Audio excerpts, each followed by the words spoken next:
പ്രിയമുള്ള സഹോദരങ്ങളെ, മഹാനായ ജുറൈജ് റളിയല്ലാഹു തആല അൻഹുവിന്റെ അല്ലാഹുവിന്റെ പ്രവാചകന്റെ സഹാബിയാണ് ജുറൈജ് റളിയല്ലാഹു തആല അൻഹു. ജുറൈജ് റളിയല്ലാഹു തആല അൻഹു ആബിദാണ്, ആലിമല്ല ആബിദാണ്. ജുറൈജ് റളിയല്ലാഹു തആല അൻഹു 24 മണിക്കൂറും ഇബാദത്ത. വിവാഹമൊന്നും കഴിഞ്ഞിട്ടില്ല. ജുറൈജ് റളിയല്ലാഹു തആല അൻഹു എപ്പോഴും നിസ്കാരവും ദിക്റും ദുആയും ഒക്കെ ഇങ്ങനെ കഴിഞ്ഞുകൂടുകയാണ്. വീടിനകത്തിരുന്നിട്ട് ഇബാദത്ത് ചെയ്യാൻ പറ്റാത്തത് കൊണ്ട് മലയുടെ മുകളിൽ പോയിട്ട് ഒരു തമ്പ് കെട്ടിയിട്ട് അവിടെ നിന്ന് നിസ്കാരം, അവിടെയാണ് നിന്ന് നിസ്കാരം, എപ്പോഴും നിസ്കാരവാ. അങ്ങനെ നിസ്കരിച്ചു കൊണ്ടിരുന്നപ്പോ ഒരു ദിവസം ജുറൈജ് റളിയല്ലാഹു തആല അൻഹുവിന്റെ ഉമ്മ വീടിന്റെ വെളിയിൽ വന്നിട്ട് വിളിച്ചു, മോനെ ജുറൈജേ, മോനെ ജുറൈജേ. ജുറൈജ് റളിയല്ലാഹു തആല അൻഹു സുന്നത്ത് നിസ്കരിച്ചു കൊണ്ടിരിക്കുമ്പോഴാണ് ഉമ്മ വീടിന്റെ വെളിയിൽ വന്ന് വിളിക്കുന്നത്. ജുറൈജ് റളിയല്ലാഹു തആല അൻഹു ചിന്തിച്ചു, പടച്ചവനെ നിസ്കാരത്തിലാണല്ലോ, നിസ്കാരം കഴിഞ്ഞിട്ട് ഉമ്മായിക്ക് വിളിക്ക് ഉത്തരം കൊടുക്കാമെന്ന് കരുതിയിട്ട് നിസ്കാരം പൂർത്തിയാക്കി. സത്യത്തിൽ നിസ്കരിച്ച് സുന്നത്ത് നമസ്കരിച്ചു കൊണ്ടിരിക്കുന്ന സമയത്ത് നമ്മുടെ ഉമ്മ വിളിച്ചാൽ ആ കൈയടിച്ചിട്ട് നീ ഉത്തരം നൽകണേ എന്ന് നബി മുഹമ്മദ് മുസ്തഫ. സുന്നത്ത് നമസ്കരിച്ചു കൊണ്ടിരിക്കുന്ന സമയത്ത് നമ്മുടെ ഉമ്മ വിളിച്ചാൽ എന്ത് ചെയ്യണം? കൈയടിച്ചിട്ട് ഉത്തരം നൽകണേ എന്ന് നബിയുനാ റസൂലുള്ളാഹി സ്വല്ലല്ലാഹു അലൈഹി വസല്ലം. ഫർള് നമസ്കരിക്കുന്ന സമയത്താണെങ്കിൽ ഉത്തരം നൽകണ്ട, സുന്നത്താണെങ്കിൽ ഉത്തരം നൽകണം. ജുറൈജ് റളിയല്ലാഹു തആല അൻഹു നമസ്കാരത്തിൽ തന്നെ നിന്നു. നിസ്കാരം കഴിഞ്ഞിട്ട് വിളി കേൾക്കാന്ന് വിചാരിച്ചു. ഉമ്മ മടങ്ങിപ്പോയി. പിന്നെയും വന്നു ഉമ്മ. അപ്പോഴും വന്ന് വിളിക്കുമ്പോഴും ജുറൈജ് റളിയല്ലാഹു തആല അൻഹു നിസ്കാരത്തിലാ. ഉമ്മ മടങ്ങിപ്പോയി. മൂന്നാമതും ഉമ്മ വന്നു. അല്ലാഹുവിന്റെ പ്രവാചകൻ സല്ലല്ലാഹു അലൈഹി വസല്ലമ തങ്ങൾ പറയുകയാണ്, എന്റെ പ്രിയമുള്ളവരെ, മൂന്നാമതും ഉമ്മ വന്നു. എന്നിട്ട് ജുറൈജ് റളിയല്ലാഹു തആല അൻഹുവിന്റെ വീടിന്റെ മുന്നിൽ വന്നിട്ട് ഉമ്മ വിളിക്കുകയാ. അപ്പോഴും ജുറൈജ് റളിയല്ലാഹു തആല അൻഹു നമസ്കാരത്തിലാണ്. ജുറൈജ് റളിയല്ലാഹു തആല അൻഹു നമസ്കാരത്തിലാ. അവിടുന്ന് ചിന്തിച്ചു, അല്ലാഹ് നമസ്കാരത്തിലാണല്ലോ പടച്ചവര്, നമസ്കാരം തീർന്നിട്ട് ഉമ്മയുടെ വിളി കേൾക്കാമെന്ന് കരുതുമ്പോ ഉമ്മയുടെ മനസ്സ് വേദനിക്കുകയാ. ആ വീടിന്റെ മുന്നിലിരുന്നു കൊണ്ട് തന്റെ പ്രിയപ്പെട്ട മാതാവ് 2 കൈ ഉയർത്തുകയാണ്. പടച്ചവന്റെ ദർബാറിലേക്ക് കൈ ഉയർത്തിയിട്ട് അവിടുന്ന് ദുആ ചെയ്യുകയാണ്, അല്ലാഹുമ്മ ലാ തുൽതു ഹത്താ യൻദുറ ഇലാ വുജൂഹിൽ മുനിസാ. പാതിരാത്രി ഒരുമിച്ച് കൂടി എന്റെ പ്രിയമുള്ള ചെറുപ്പക്കാരോട്, എന്റെ പ്രിയപ്പെട്ട സഹോദരങ്ങളോട്, ഉമ്മ പെങ്ങന്മാരോട്, എന്റെ പ്രിയമുള്ളവര്, 3 പേരുടെ ദുആ നീ സൂക്ഷിക്കടൂ. അല്ലാഹുവിന്റെ പ്രവാചകൻ പറയുകയാണ്, 3 പേരുടെ ദുആ നീ സൂക്ഷിക്കടേ. ഈ 3 പേരെങ്ങാനും നിനക്കെതിരെ ദുആ ചെയ്താ മരണത്തിന് ശേഷമല്ല പൊന്നുമോനെ ശിക്ഷ കിട്ടുന്നത്. ഈ 3 പേര് ആർക്കെങ്കിലും എതിരായി ദുആ ചെയ്താ ഈ ദുനിയാവിൽ കിടന്ന് നരകിച്ചിട്ട് നീ മരിക്കൂ എന്ന് നബി മുഹമ്മദ് മുസ്തഫ സല്ലല്ലാഹു അലൈഹി വസല്ലമ തങ്ങൾ പറയുകയാണ്, 3 പേരുടെ ദുആ സൂക്ഷിക്കണേ ചെറുപ്പക്കാരാ. എന്റെ പ്രിയപ്പെട്ട വാപ്പമാരോട്, പെങ്ങന്മാരോട്, 3 പേരുടെ ദുആ നീ സൂക്ഷിക്കണം. ഈ 3 പേര് നിനക്കെതിരെ എങ്ങാനും ദുആ ചെയ്താ ഈ ദുനിയാവിൽ കിടന്നു മരിക്കുന്നതിന് മുമ്പേ നീ നരകിച്ചിട്ടേ മരിക്കൂ എന്ന് നബി മുഹമ്മദ് മുസ്തഫ സല്ലല്ലാഹു അലൈഹി വസല്ലമ തങ്ങൾ പറയുന്ന ഒന്നാമത്തെ വ്യക്തി ആരെന്നറിയുവോ? അത് നമ്മുടെ പ്രിയപ്പെട്ട ഉമ്മയാ. ഉമ്മ നമുക്കെതിരെ ദുആ ചെയ്താല് എത്ര വലിയ കൊലകൊമ്പനാണെങ്കിലും അനുഭവിക്കാതെ പോകില്ല ചെറുപ്പക്കാരാ. അത് പള്ളിയിലെ ഉസ്താദാകട്ടെ, വഅല് പറയുന്നവനാകട്ടെ, ഹാഫിളാകട്ടെ, ആലിമാകട്ടെ, അല്ലാഹുവിന്റെ റസൂലിന്റെ സഹാബിയാണ് ജുറൈജ് റളിയല്ലാഹു തആല അൻഹു. 24 മണിക്കൂറും ഇബാദത്താ. അതാ വനത്തിന്റെ മുകളിൽ നിന്നാണ് ഒറ്റയ്ക്കൊരു തമ്പടിച്ചിട്ടൊരു വീട് കെട്ടിയിട്ട് അതിനകത്തിരുന്ന് രാവും പകലും ഇബാദത്താണ്. ജുറൈജ് റളിയല്ലാഹു തആല അൻഹുവിന്റെ ഉമ്മയുണ്ടല്ലോ, വീടിന്റെ വെളിയിൽ വന്നിട്ട് വിളിക്കുന്നു, മോനെ ജുറൈജ്. വിളിക്കുത്തരം നൽകിയില്ല. അറിഞ്ഞുകൊണ്ടല്ല, നമസ്കരിച്ചു കൊണ്ടിരിക്കുകയാണല്ലോ, അല്ലാഹുവിന്റെ മുന്നിൽ നിൽക്കുകയാണല്ലോ. ഈ സമയത്ത് ഉമ്മ വിളിച്ചാൽ ഉത്തരം നൽകാൻ, അതാ നമസ്കാരം കഴിഞ്ഞിട്ട് ഉത്തരം നൽകാമെന്ന് കരുതിയിട്ട് നിസ്കരിക്കുന്ന ജുറൈജ് റളിയല്ലാഹു തആല അൻഹു ഉമ്മയുടെ മനസ്സ് വേദനിക്കുകയാ. ആ ഉമ്മ കരഞ്ഞുകൊണ്ട് അല്ലാഹുവിനോട് ദുആ ചെയ്യുന്നു, അല്ലാ എന്റെ പൊന്നുമോനെ നാട്ടുകാരുടെ മുന്നിൽ നാണം കെടുത്താതെ നീ മരിപ്പിക്കല്ല റബ്ബേ. ആ ഉമ്മ അല്ലാഹുവോട് പറയുകയാ, ഇവനെ നാണം കെടുത്തലേ പടച്ചവരെ, ഇവനെ വ്യഭിചാര ആരോപണം നടത്തിയിട്ട് നാട്ടുകാരുടെ മുന്നിൽ നാണം കെടുത്താതെ എന്റെ പൊന്നുമോനെ ജുറൈജിനെ നീ മരിപ്പിക്കല്ല അല്ലാ. ഉമ്മ തന്റെ പൊന്നുമോന് എതിരായി ദുആ ചെയ്യുകയാ, ഉമ്മ തന്റെ പൊന്നുമോന് എതിരായി ദുആ ചെയ്യുകയാ. എന്റെ പ്രിയമുള്ളവരെ, ജുറൈജ് റളിയല്ലാഹു തആല അൻഹു 24 മണിക്കൂറും ഇബാദത്ത് ചെയ്തുകൊണ്ടിരിക്കുകയാണ്. ഒരു പെണ്ണുണ്ടല്ലോ ജുറൈജിനെ വഴിതെറ്റിക്കാൻ നോക്കുകയാ, ജുറൈജ് റളിയല്ലാഹു തആല അൻഹുവിനെ വഴിതെറ്റിക്കാൻ നോക്കുകയാ. എന്ത് ചെയ്തിട്ടും തെറ്റിലേക്ക് കൊണ്ടുപോകാൻ കഴിയുന്നില്ല.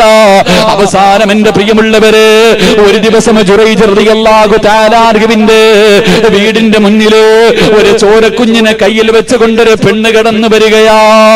ഒരു കുഞ്ഞിനെ കയ്യിൽ വെച്ചിട്ട് ജുറൈജ് റളിയല്ലാഹു തആല അൻഹുവിന്റെ വീടിന്റെ മുന്നിലേക്ക് വന്നിട്ട് അവിടുന്ന് പറയുന്നു, ജുറൈജിന്റെ വീടിന്റെ മുന്നിൽ വന്ന് കിടന്ന് ബഹളം വെക്കുകയാണ്. നാട്ടുകാർ മുഴുവനും ഒരുമിച്ച് കൂടി എന്തിനാണ് ഈ നല്ല മനുഷ്യന്റെ വീടിന്റെ മുന്നിൽ വന്ന് കിടന്ന് ബഹളം വെക്കുന്നതെന്ന് ചോദിക്കുമ്പോ ആ പെണ്ണ് പറയുകയാ, എന്റെ കയ്യിലിരിക്കുന്ന കുഞ്ഞുണ്ടല്ലോ, ഈ കുഞ്ഞിന്റെ വാപ്പ ജുറൈജാ, ഈ കുഞ്ഞിന്റെ വാപ്പ ജുറൈജാ. എന്റെ പ്രിയമുള്ളവരെ, കേൾക്കേണ്ട താമസമുണ്ടല്ലോ. ഒരു പെണ്ണ് പറഞ്ഞു, എന്റെ കയ്യിലിരിക്കുന്ന കുഞ്ഞിന്റെ വാപ്പ ഈ ജുറൈജാണെന്ന് പറഞ്ഞു തീരേണ്ട താമസമുണ്ടല്ലോ. ആ ജനങ്ങൾ മുഴുവനും ജുറൈജ് റളിയല്ലാഹു തആല അൻഹുവിന്റെ വീട് തല്ലിപ്പൊളിക്കുകയാ. അവിടുന്ന് വീട് മുഴുവനും നശിപ്പിച്ചിട്ടു, നീ കള്ളനാടാ, നീ വ്യഭിചാരിയാടാ, നീ ഇതിനകത്തിരുന്ന് ഇബാദത്തല്ല നടത്തുന്നത്, ഇതിനകത്തിരുന്ന് വ്യഭിചാരമാണ് നടത്തുന്നതെന്ന് പറഞ്ഞുകൊണ്ടു നാട്ടുകാർ മുഴുവനും പരിഹസിക്കുകയാ, നാട്ടുകാർ മുഴുവനും കളിയാക്കുകയാ. എന്റെ പ്രിയമുള്ളവരെ, അന്നും ഇന്നും അങ്ങനെ തന്നെയല്ലേ? എന്തെങ്കിലും കിട്ടിയാ അതിന്റെ സത്യം പോലും ഒരു മനുഷ്യനും നോക്കാറില്ലല്ലോ. ആഘോഷമല്ലേ ജുറൈജ് റളിയല്ലാഹു തആല അൻഹു നാട്ടുകാരുടെ മുന്നിൽ മുഴുവനും വ്യഭിചാരിയെന്ന് മുദ്രകുത്തപ്പെട്ട് നാണം കെട്ട് പരിഹസിച്ച് തല താഴ്ത്തി പിടിച്ചിട്ട് നിന്ന് കരയുകയാണ്. ആ സമയമുണ്ടല്ലോ ജുറൈജ് റളിയല്ലാഹു തആല അൻഹു ജനങ്ങളോട് പറഞ്ഞു, ഇതിന്റെ സത്യം എന്താണെന്ന് ബോധിപ്പിക്കാൻ എനിക്കൊരവസരം തരുമോ? ഇതിന്റെ സത്യം എന്താണെന്ന് ബോധിപ്പിക്കാ നിങ്ങൾ എനിക്കൊരവസരം തരുമോ? ഒരുപാടൊന്നും സമയം വേണ്ട,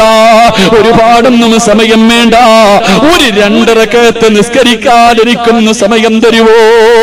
ജുറൈജ് റളിയല്ലാഹു തആല അൻഹു എന്റെ പ്രിയപ്പെട്ട ചെറുപ്പക്കാരോട്, എന്റെ പ്രിയപ്പെട്ട ഉമ്മ പെങ്ങന്മാരോട് ഒരുപാട് പ്രാവശ്യം കരിമ്പാറയിൽ കുത്തിവെക്കുന്നത് പോലെ നിങ്ങളുടെ ഹൃദയത്തിനകത്ത് എഴുതി ചേർക്കാനുള്ള ചരിത്രമാണ് ജുറൈജ് റളിയല്ലാഹു തആല അൻഹു. പടച്ചവരെ, ഒന്നുപെടുക്കുകയാ, ജനങ്ങൾ മുഴുവനും ഒരുമിച്ച് നിൽക്കുകയാണ്, എല്ലാവരും പരിഹസിക്കുകയാണ്, എല്ലാവരും കളിയാക്കുകയാണ്. ജുറൈജ് റളിയല്ലാഹു തആല അൻഹു പടച്ചവരെ ഒന്നുപെടുത്തിട്ട് വന്ന് 2 റക്അത്ത് നിസ്കരിക്കാൻ കൈകെട്ടുകയാ. അല്ലാഹുവേ, നമസ്കാരത്തിന്റെ സമയത്തോ സുജൂദിൽ കിടന്നുകൊണ്ട് ജുറൈജ് പറയുന്നു, അല്ലാ,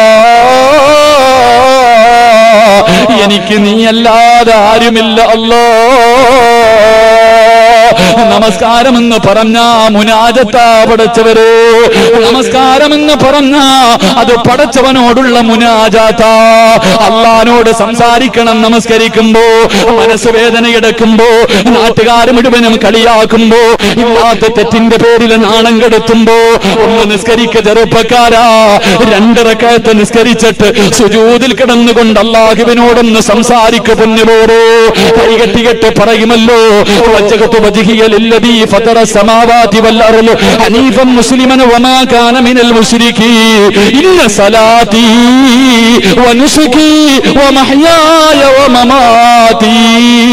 അല്ലാഹുവേ, എന്റെ ജീവിതവും എന്റെ മരണവും എന്റെ പ്രവർത്തനവും എല്ലാം നിനക്കുള്ളതാ അല്ലാ. നാവ് കൊണ്ട് പറഞ്ഞാ പോരാ. ജുറൈജ് റളിയല്ലാഹു തആല അൻഹു സുജൂദിൽ കിടന്നിട്ട് അല്ലാഹുവോട് പറയുന്നു, അല്ലാ,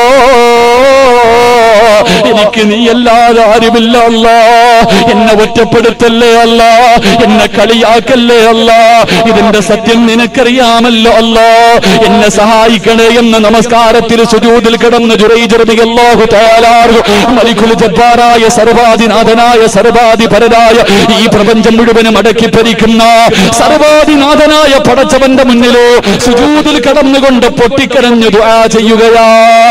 നമസ്കാരം കഴിഞ്ഞു, നമസ്കാരം കഴിഞ്ഞു. ജനങ്ങൾ മുഴുവനും കൂടി നിൽക്കുകയാണ്, ജനങ്ങൾ മുഴുവനും കൂടി നിൽക്കുകയാണ്. തന്നെ തല്ലിയ, തന്റെ വീട് തല്ലിപ്പൊളിച്ച, തന്നെ നാണം കെടുത്തിയ ജനങ്ങൾ മുഴുവനും ഇങ്ങനെ നിൽക്കുമ്പോ ജുറൈജ് റളിയല്ലാഹു തആല പറയുകയാ, ആ കുഞ്ഞിനെ എന്റെ മുന്നിലേക്കൊന്ന് കൊണ്ടുവരുവോ, ആ കുഞ്ഞിനെ എന്റെ മുന്നിലേക്കൊന്ന് കൊണ്ടുവരുവോ. ജുറൈജ് റളിയല്ലാഹു തആല പിന്നെ മുന്നിലേക്ക് ആ പെണ്ണിന്റെ കയ്യിലിരുന്ന കുഞ്ഞിനെ കൊണ്ടുവന്ന് കൊടുക്കുകയാ. തന്റെ കയ്യിലിരുന്ന കുഞ്ഞിനെ കൊണ്ടുവന്ന് ജുറൈജ് റളിയല്ലാഹു തആല ന്റെ മുന്നിലേക്ക് കൊണ്ടുവരുമ്പോ ജുറൈജ് റളിയല്ലാഹു തആല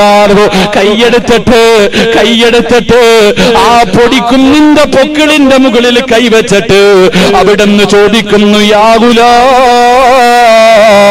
മന്നബൂകാ. ആ പാല് കുടിക്കുന്ന ചോരക്കുഞ്ഞിന്റെ പൊക്കിളിന്റെ മുകളിലോ കൈവച്ചിട്ട് ചോദിച്ചു, മോനെ പറയടാ നിന്റെ വാപ്പയാരാ. എല്ലാവരും ഇങ്ങനെ നോക്കി നിൽക്കുകയാ, കളിയാക്കിയവരും നാണം കെടുത്തിയവരും എല്ലാവരും ഇങ്ങനെ നോക്കി നിൽക്കുമ്പോ ആ കുഞ്ഞു പറയുകയാ, എന്റെ വാപ്പയാരെന്നറിയുവോ, എന്റെ വാപ്പയാരെന്നറിയുവോ, ഒരു ആട്ടിടയനാണെന്ന് ആ പാല് കുടിക്കുന്ന കുഞ്ഞു പറഞ്ഞു കൊടുത്തു എന്ന് നബി മുഹമ്മദ് മുസ്തഫ സല്ലല്ലാഹു അലൈഹി വസല്ലമ തങ്ങൾ പറഞ്ഞു തരുമ്പോ എന്റെ പ്രിയമുള്ളവരെ, ഉമ്മാന്റെ ദുആ സൂക്ഷിക്കടേ, ഉമ്മാന്റെ ദുആ സൂക്ഷിക്കടേ. ഈ ദുനിയാവിൽ വെച്ച് അനുഭവിച്ചിട്ട് യാത്രയാകു ചെറുപ്പക്കാരാ. കാരണം ഉമ്മയ്ക്ക് എത്ര വിലയാ പൊന്നുപോരോ. അള്ളാഹുവിന്റെ പ്രവാചകന്റെ മുന്നിലേക്ക് ഉമ്മയുടെ മനസ്സ് വേദനിപ്പിക്കുന്ന മക്കളുണ്ടല്ലോ, ഉമ്മാനെ തല്ലുന്നവരുണ്ടല്ലോ, ഒരു തൊലിവെളുപ്പുള്ളവളെ കിട്ടുമ്പോ ഉമ്മാനെ വൃദ്ധസദനത്തിൽ വലിച്ചെറിയുന്നവരുണ്ടല്ലോ. അള്ളാഹുവിന്റെ പ്രവാചകന്റെ മുന്നിലേക്ക് ഒരു സഹാബി കടന്നു വന്നിട്ട് അവിടുന്ന് ചോദിക്കുന്നു, യാ റസൂലല്ലാഹ്, അല്ലാഹുവിന്റെ നബിയേ, എന്റെ മാതാപിതാക്കളിൽ ആരോടാ നബിയെ ഏറ്റവും കൂടുതൽ എനിക്ക് കടമ? അല്ലാഹുവിന്റെ റസൂല് പറഞ്ഞു, നിന്റെ ഉമ്മയോടാ. രണ്ടാമതാരോടാ നബിയോ? നിന്റെ ഉമ്മയോടാ. മൂന്നാമതാരോടാ നബിയോ? നിന്റെ ഉമ്മയോടാ. നാലാമതാരോടാ നബിയോ? നിന്റെ വാപ്പയോടാ. നാലാമതാണ് വാപ്പയുടെ പേര് പറഞ്ഞത്.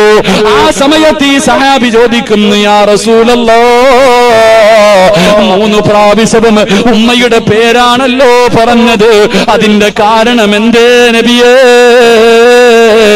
അല്ലാഹുവിന്റെ റസൂല് പറയുകയാണ്, ഗർഭം ചുമന്നത് 10 മാസം തള്ളയാ, പ്രസവിച്ച വേദന തിന്നതും അവർ തന്നെയാ, പാലൂട്ടി നിന്നെ വളർത്തലും അവരോട്. ഈ 3 കാര്യം ഉപ്പയിൽ ഒഴിവാണ്. 9.5 മാസക്കാലം വയറ്റിൽ ചുമന്നുകൊണ്ട് നടന്നത് നിന്റെ ഉമ്മയാ മോനെ. അന്ന് ഹോസ്പിറ്റലില്ലല്ലോ. ഇന്ന് നിന്റെ ഭാര്യ ഗർഭിണിയാകുമ്പോ പൊന്നുപോലെ നീ നോക്കുമല്ലോ. നിന്റെ ഉമ്മ നിന്നെ ചുമന്നുകൊണ്ട് നടന്ന കാലമെന്ന് ഓർക്കുമോരെ. ഒന്ന് കിടക്കാൻ കഴിയുമോ? ഒന്ന് നടക്കാൻ കഴിയുമോ? വയറ് നിറച്ച് ഭക്ഷണം കഴിക്കാൻ കഴിയുമോ? 9.5 മാസക്കാലം നീ പ്രസവിച്ച നിന്റെ സ്വന്തം മോന് ഒരു 10 മിനിറ്റ് നിന്റെ കയ്യിൽ വെച്ചാ കൈ കിടക്കുമല്ലോ. നിന്റെ ഉമ്മ 9.5 മാസമാ ചുമന്നുകൊണ്ട് നടന്നത്. എന്നിട്ടോ മരണവേദനയുടെ വേദനയും എന്താ നിന്റെ ഉമ്മ പ്രസവിച്ചത്? ഉമ്മാൻ ഇന്നും നടുവേദന എന്തെന്നറിയുവോ? നിന്റെ ഉമ്മാൻ ഈ സമയത്തും പ്രായമായ നിന്റെ ഉമ്മ രോഗിയായി കിടക്കാനുള്ള കാരണം എന്തെന്നറിയുവോ?